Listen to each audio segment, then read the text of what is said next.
Christine Thompson, it's an absolute pleasure. I really appreciate you taking the time out of your very busy day to hang out with me. I appreciate Uh, being invited. oh my goodness. Well, when you win as much as you're winning, it's inevitable that someone's going to ask you if they can interview you here at the Sponsorship Collective. So I'm excited to get into all that stuff. Can you tell me a bit about what you do and what your org does, and just to kick things off? Sure. So my title is the gifts manager, but it's kind of the catch-all for the primary fundraiser, Yep.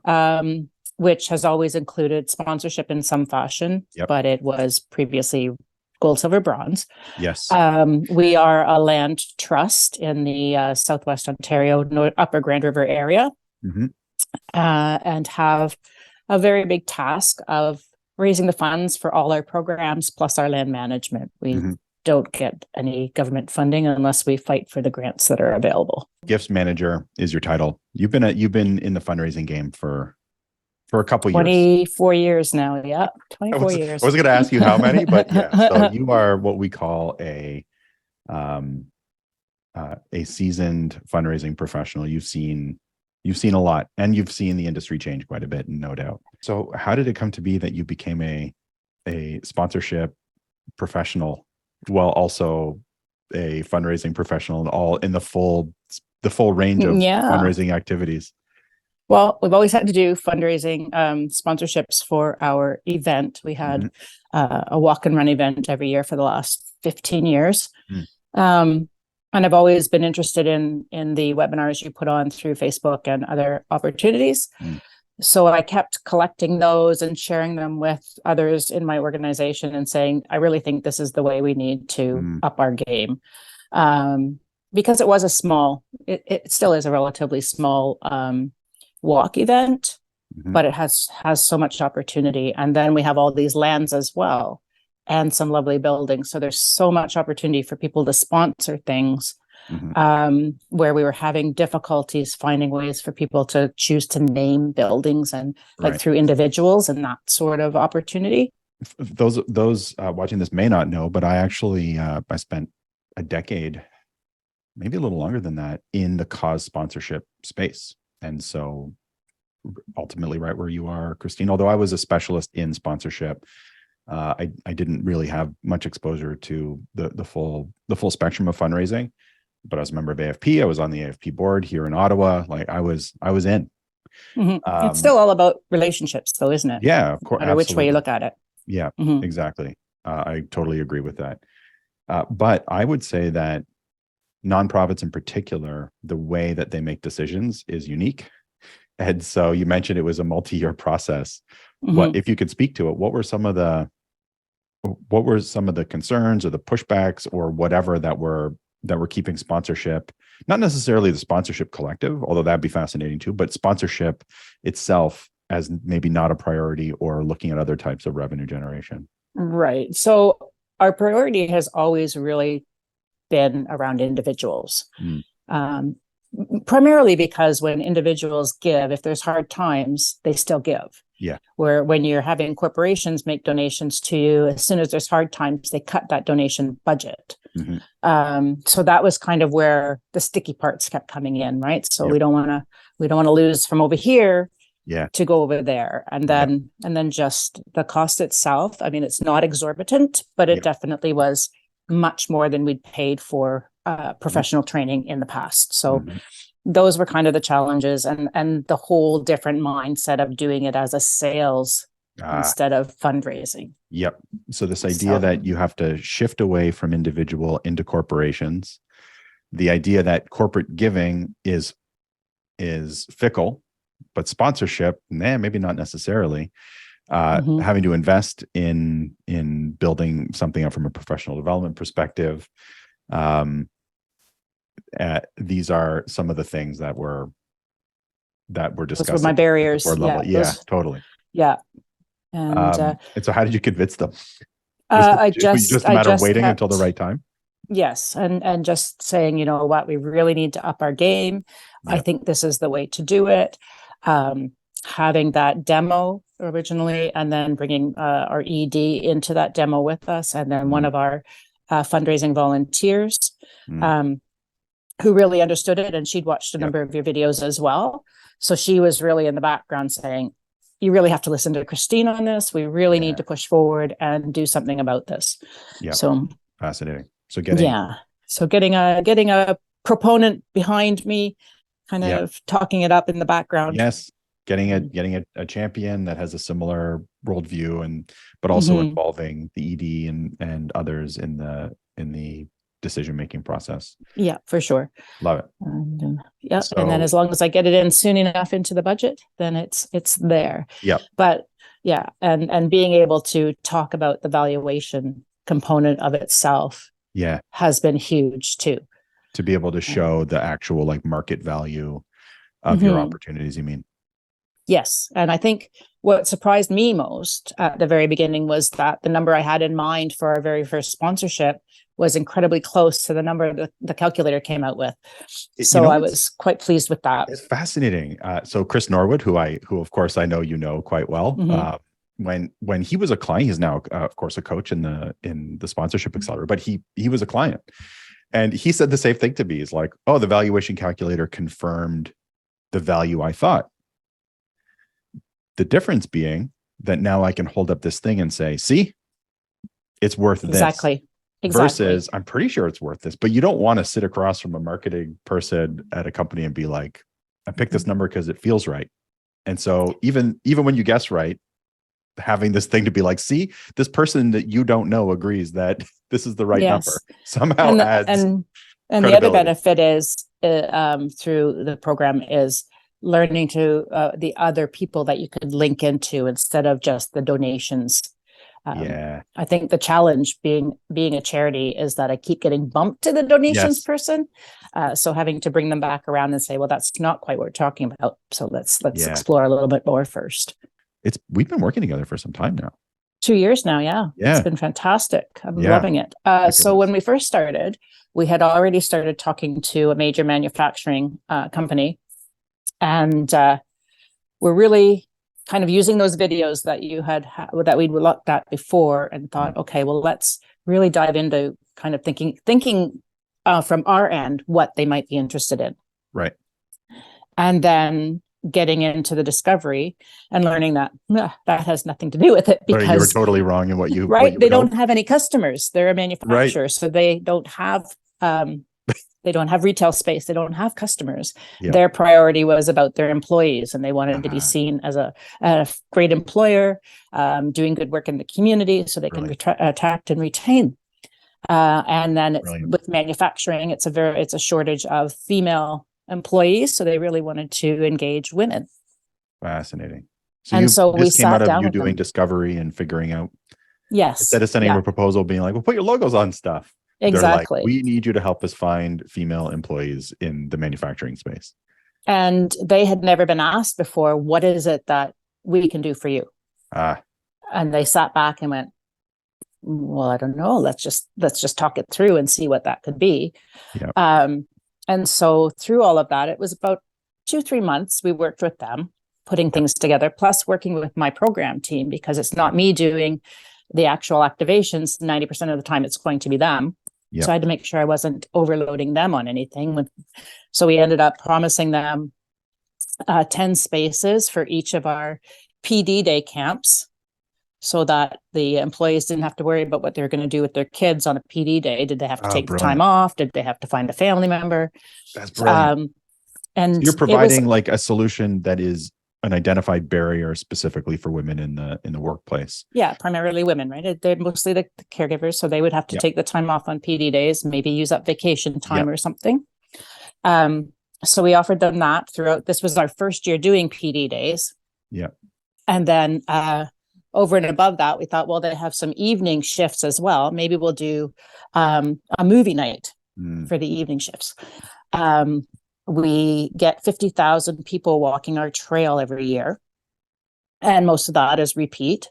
Mm-hmm. So we have a nice big logo on our new wayfinding signage that they sponsored with their logo, and it leads them to their page to show what they're doing for green and their 2050 plans and those sorts of things. Brilliant. So it's they have a green initiative, green focus.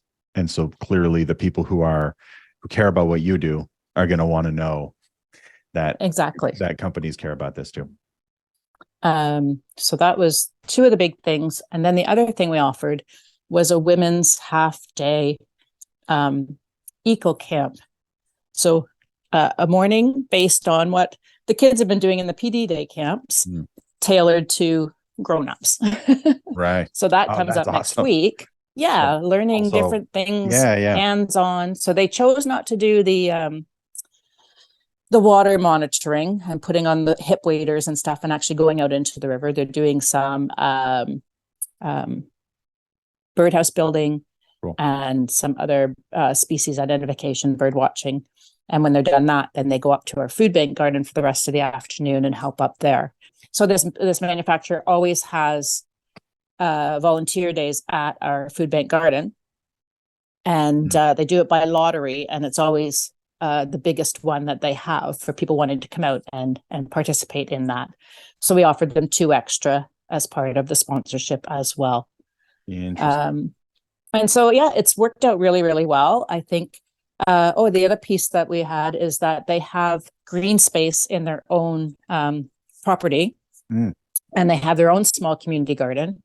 So we're sending our bug and tree experts out, and they're going to do a walkthrough and identify some of the key plant and bug species that are there and give them content for their staff to have a self-guided hike around the property. This is a brilliant set of activations, in my opinion. And here's why this is so, to me, this is, frankly, I think this is revolutionary, the way you're approaching sponsorship in the cause sector. Most nonprofits will look at sponsorship as a way to get some money to put a logo on a thing at a gala, maybe sell some tables and make, frankly, some of the hardest to earn money in the nonprofit space, right? Like event-based revenue. Event-based is terribly difficult, and for the amount you get margins back. Yeah, exactly. And it burns it. They're fun, but can burn out the team. And sometimes it diverts donor dollars into event spending. And like it, there's all kinds of stuff that we can talk about on that side. But you meet with this manufacturer, and instead of saying, here's a bunch of logos and a bunch of events that you can buy, you went in with some assumptions, but you tested those assumptions through discovery. Yeah. Discovered from them that they had a whole bunch of interest that you couldn't have predicted without speaking to them. And then instead of saying, let's invent a program for them to buy, like you might have to do with grant writing, not you specifically, but this happens a lot in the nonprofit space. We make programs to justify grants, and then you're stuck with these programs that are not totally aligned with your mission. Instead of creating another event just for the brand, you've actually aligned the company's goals with your own mission goals. And so you are advancing your mission and advancing the company's goals, and turning that into revenue. Right. This is the magic of sponsorship in the nonprofit space, in my opinion.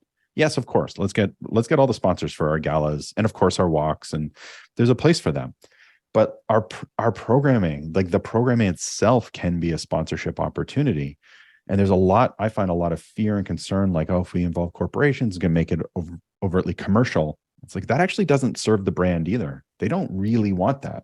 I talked to our land management team one time about the idea of having branded uniforms out on the trails. Yeah. And he said, as long as, and I have to laugh because we have so many of these in the program, but as long as we don't end up looking like a race car driver, he said. Meanwhile, our motorsport colleagues are like, I'll take it. You put a logo on my fire suit, no problem. So it is kind of overcoming that perception. What I'm hearing is that, so you might have groups of people in the nonprofit who are in the nonprofit world who are like, we don't want to go down the corporate path because it could influence our either influence our mission or influence perception of our brand. And what I'm hearing you say is that when done well, when done mindfully, you can actually protect your mission, achieve your mission, and still maintain a relationship with corporations. Mhm. without, you have to have very clear boundaries and clear policies, but actually it's the two are not mutually exclusive. It's not No, and either they're we not. sell out And or we never take corporate. It's right. actually somewhere in the middle.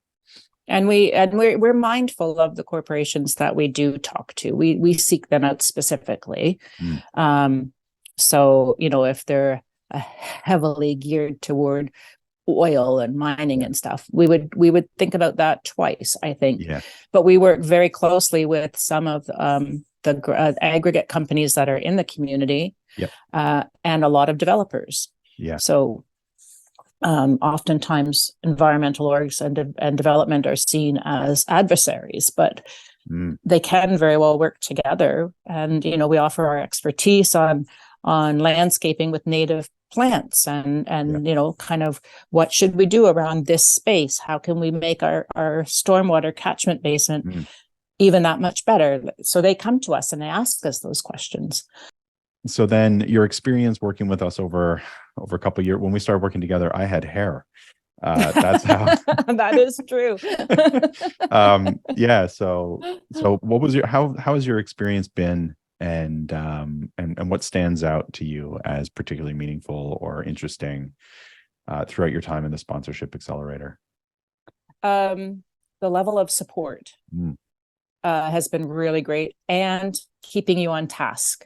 Right. It's not a come and do as you have time to do, your first set with the program. You have your 90 days to get these things done, and you have to get your stuff in. And going back into the accelerator now, I've gone back and watched your new videos, and I'm finding a lot of new information that, the caveat at the beginning was, this is what we've learned from the previous cohorts. Yes. And there is some really great stuff in there that is helping me again. So I'm really trying to get right back on track and doing that purposefully at least once a week to get caught back up again. Love that. My audience surveys have been very, very small, like 100 and 250 responses. But I recently talked to an insurance corporation that I've been trying to get in to chat with more, because we fit so well with what their priorities are. Yep. And it was like, I'm struggling here. I'm spinning my wheels trying to connect with you in the right way. And so I had a conversation with her last week, and I asked for a lot of narrative comments. So I had to go through and kind of tick the boxes and that sort of myself. Yeah. But when I did it all, their corporation popped up to the top of the list. And so I said, it's a small sampling, but you're out on top of where our audience is right now. And she's like, wow, that's really interesting information. Thank you for sharing that with me. And then we talked more about what some of our programs were and where their funding interests are. Interesting. Because I'm finding a lot of them are their sponsorship and their donations is the same. Yeah. Considerations. Same as the manufacturer and stuff. It has to go through the same process. Yeah. So my goal is to, I'm doing a feedback survey with them. Yeah. And then we'll be sitting down to go through all the activations and the hits and misses over and above the feedback itself. Yeah. And then get them to renew. Fascinating. And so the survey data is helping you at least get their interest to have these conversations. Yeah. And to be able to say that to myself, right? Like, wow, out of 250, they came out at 15%, but everything else was 2, 3, 8. So they were double even the next one down. Yeah. Fascinating. So before we met, before you entered into our world, when you were talking about sponsorship, were you talking about valuation and data and survey data sets and activation? No, it was like, okay, what are we going to charge to have their logo on this banner and have a sign up here and poster over there? Yeah. That was it. Which model do you prefer? I much prefer the new model. It's a lot of work. I will say that it's a lot of work. Yeah. But when you think about how much more revenue you can acquire for an event, then it pays itself off instead of doing like a 50%, less than 50% return on an event. Yeah. You're looking at much more So for those who are watching this, in particular those who in the nonprofit space, who are like, do I really want to go on the sponsorship path? Is it, how do we make a change? Do I really want to go down this world with the sponsorship collective? What advice do you have to them? I think it's well worth the exploration for, start those 90 days, get in there for that first part. Understand how to use that calculator, because that makes a huge difference. But also understand that it can be more than just for events. So many different things that they can sponsor, and then just finding ways for them to get engaged. That's the key part, is the engagement, I think. We have a major telecom who just became a new sponsor to us, and they're using it as an opportunity, the local team as an opportunity to really go national on engagement, especially around green events and food security. So they put out a call to their colleagues from Southwestern Ontario. They want to take over one of our garden plots for the whole summer and look after it as a team. They had 45 people come out last week to learn about what it is that they're doing.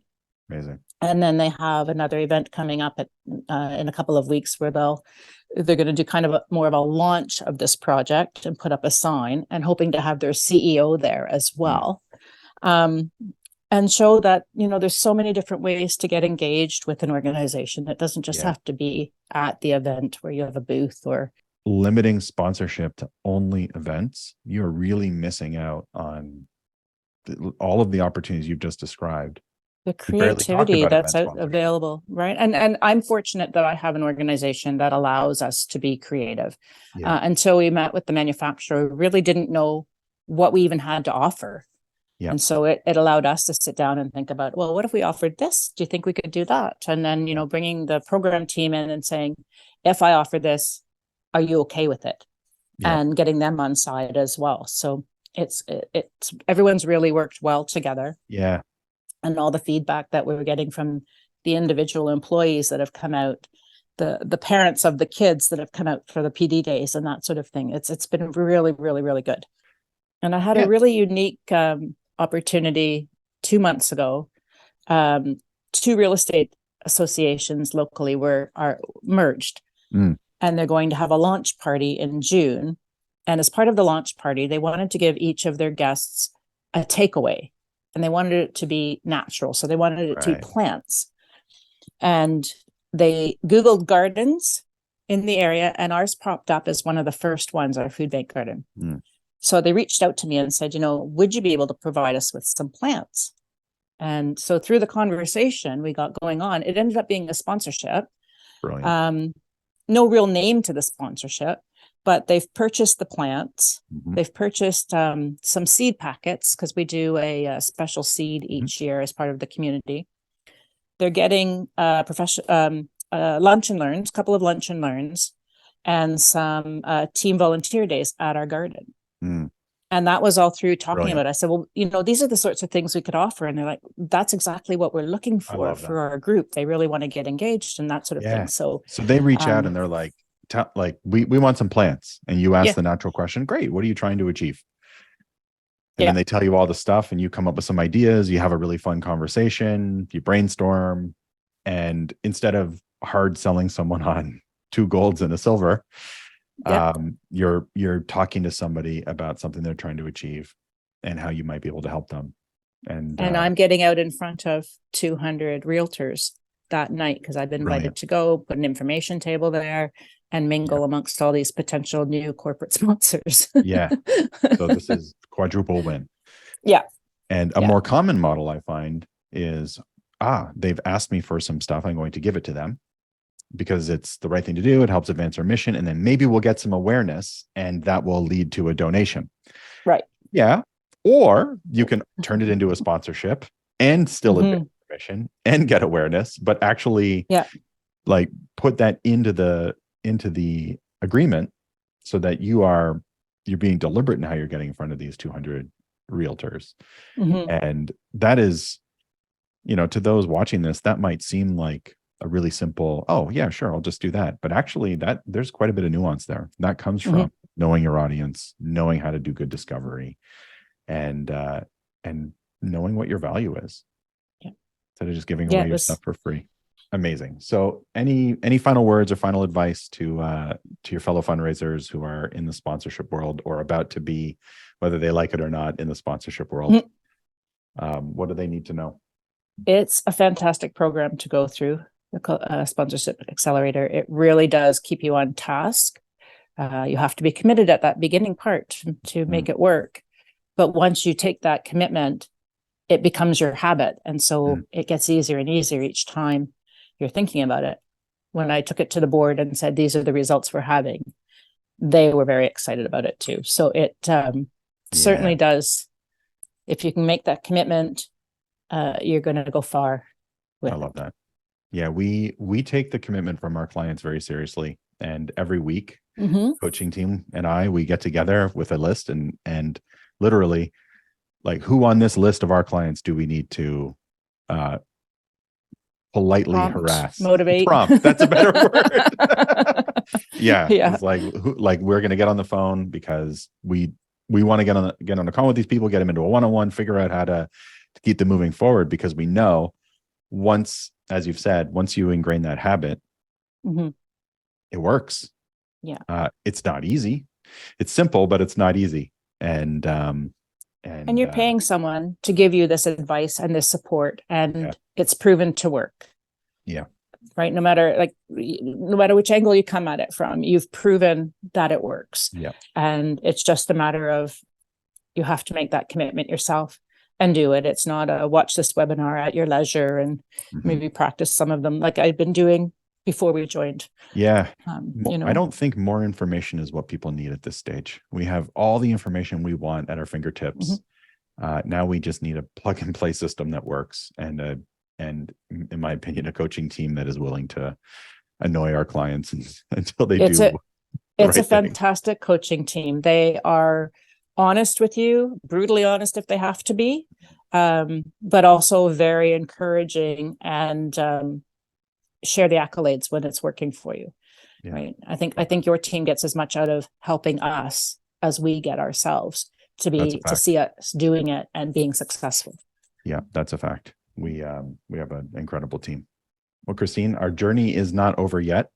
Nope. We still have lots of time. I'm in the budget for next year. Yeah, we're not going anywhere. But I can say that it has been an absolute pleasure, and the team and I we've loved being on this journey with you.